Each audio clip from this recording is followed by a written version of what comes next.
মোহাম্মদ মানুষ জনাব হযরত মাওলানা হাফেজ রায়হান সিরাজি সাহেব। السلام عليكم ورحمة الله وبركاته. إن الحمد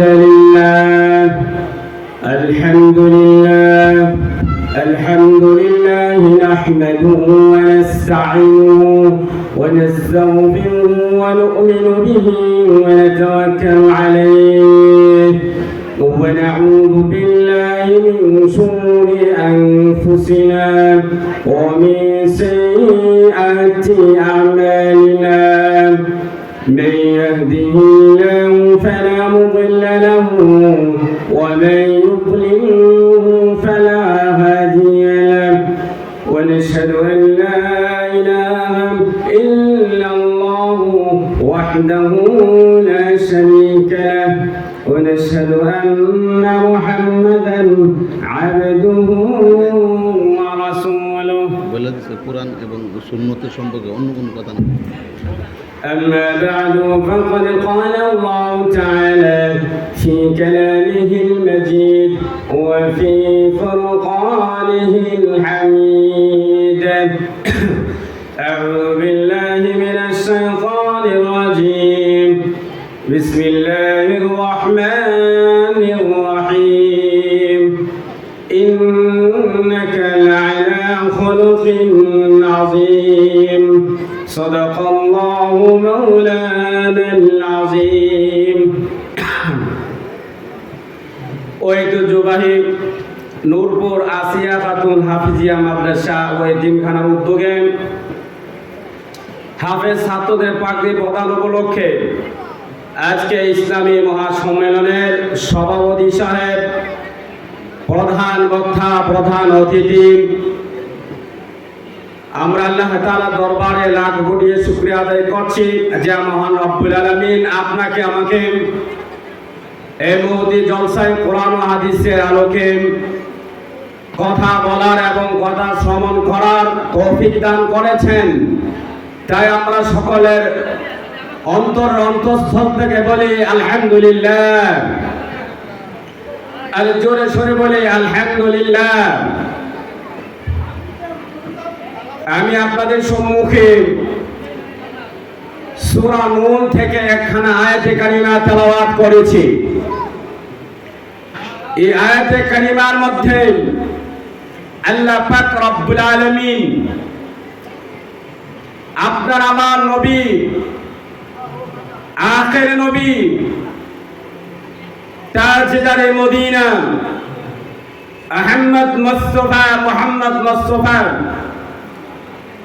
হযরত মুহাম্মদুর রাসূলুল্লাহ সাল্লাল্লাহু আলাইহি সাল্লামের শানে এই আয়াত নাযিল করেছেন।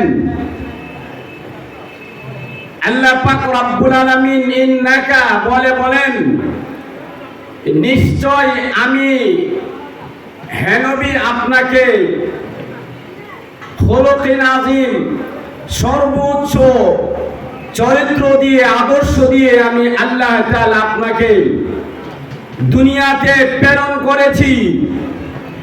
আপনার জন্য, আপনাকে পাওয়ার জন্য অতীতের নবী হযরতে ঈসা আলাইহিস সালাতু ওয়াস সালাম আমার কাছে আরজ করেছেন, প্রার্থনা করেছেন, আকাঙ্ক্ষা করেছেন আপনার উম্মত হওয়ার জন্য। কোন আল্লাহু আকবার। আর জোরে বলেন আল্লাহু আকবার। ঈসা আলাইহিস সালাম আল্লাহর কাছে প্রার্থনা করেছেন আমাদের নবীর উম্মত হওয়ার জন্য। আর আল্লাহ পাক রব্বুল আলামিন আপনাকে আমাকে কোনো প্রার্থনা ছাড়া, আকাঙ্ক্ষা ছাড়া আল্লাহর দয়া মেহেরবানিতে আপনাকে আমাকে আখির নবীর উম্মত হিসাবে দুনিয়াতে প্রেরণ করেছেন। তাই আমরা খুশি না বেজার? একটু আওয়াজ দিয়ে বলেন খুশি না বেজার? আল্লাহ তাআলা আপনাকে আমাকে আখির নবীর উম্মত বানাইছেন। তাছাড়া আল্লাহর রাসূল সাল্লাল্লাহু আলাইহি সাল্লামকে বলেছেন, হে নবী, আপনাকে জান্নাতের চাবি দান করেছি। বহুত নবী রাসূল পৃথিবীতে এসেছেন, দুনিয়াতে এসেছেন,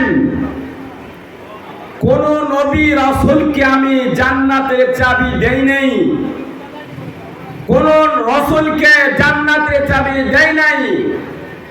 একমাত্র আপনাকে হাবিবুল্লাহ, যেহেতু আপনি আমার বন্ধু, আপনি আমার দোস্ত, আমি আপনাকে মহব্বত করে জান্নাতের চাবি আপনার হাতে দিয়ে দিলাম।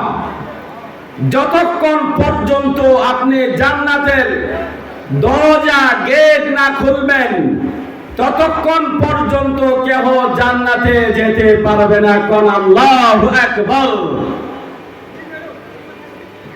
নূরপুর এলাকার যুবকগণ, পর্দার আড়ালের মা বোনেরা, যারা মাইকের আওয়াজ যাদের কানে পৌঁছতেছে, আজকে অত্যন্ত গর্বের কথা, আপনার আমার নবীকে আল্লাহ পাক রব্বুল আলামিন জান্নাতের চাবি দিয়েছেন। আমরা হচ্ছি আখির নবীর শ্রেষ্ঠ উম্মত। আল্লাহ রাসূল সাল্লাল্লাহু আলাইহি ওয়াসাল্লাম বলেছেন, আমার উম্মত প্রত্যেকেই জান্নাতে যাবে। যারা আমাকে, আমার আদর্শকে লালন পালন করবে, বুকে ধারণ করে আমল করবে, আমার প্রতিটা উম্মত জান্নাতে যাবে। যে উম্মত কালিমা পড়বে, قال رسول الله صلى الله عليه وسلم لا إله إلا الله فدخل الجنة, যে ব্যক্তি লা ইলাহা ইল্লাল্লাহ পড়বে তার জন্য জান্নাত ওয়াজিব হয়ে যাবে, সে জান্নাতে যাবে। তাই আমরা কালিমা পড়েছি, রাসূলের প্রতি ঈমান এনেছি, আল্লাহর প্রতি ঈমান এনেছি, নিশ্চয় আমরা জান্নাতে যাব। এই প্রসঙ্গে আল্লাহ পাক রব্বুল আলামিন কোরআনের মধ্যে বলেন, ইন্নাল্লাযীনা আমানু ওয়া আমিলুস সালিহাত কানাত লাহুম জান্নাতুল ফিরদাউসি নুজুলা খালিদিনা ফিহা লা ইয়াবগুনা আনহা হিওয়ালা। আল্লাহ পাক বলেন, নিশ্চয় যারা ঈমান আনবে এবং নেক আমল করবে, অবশ্যই আল্লাহ পাক রব্বুল আলামিন আপনাকে আমাকে জান্নাতুল ফিরদাউস দান করবেন, যেখান থেকে কোনো মুমিন ব্যক্তিকে, আল্লাহর কোনো প্রিয় বান্দাকে কখনো সেই জান্নাত থেকে বের করবে না। বলেন আল্লাহু আকবার। যে জান্নাত থেকে কখনো কোনো মুমিন বান্দা বান্দি সেই জান্নাত থেকে কখনো বের করা হবে না। আল্লাহ পাক রব্বুল আলামিন বলবেন, ও আমার বান্দা, তোমাকে আর এই জান্নাত থেকে কখনো বের করা হবে না। ও যুবক ভাই, দুনিয়াতে আমরা এসেছি, যতই অট্টালিকা বিল্ডিং আমরা করি না কেন, দুনিয়া সাজাই না কেন, আমরা এই দুনিয়া থেকে চলে যেতে হবে। দুনিয়াতে আমরা থাকতে আসি না, এটা হচ্ছে মুসাফির খানা, এইখান থেকে চলে যেতে হবে। তাই আমরা বিশুদ্ধ সহি শুদ্ধভাবে আল্লাহর প্রতি, আল্লাহর রাসূলের প্রতি ঈমান আনতে হবে এবং নেক আমল করতে হবে।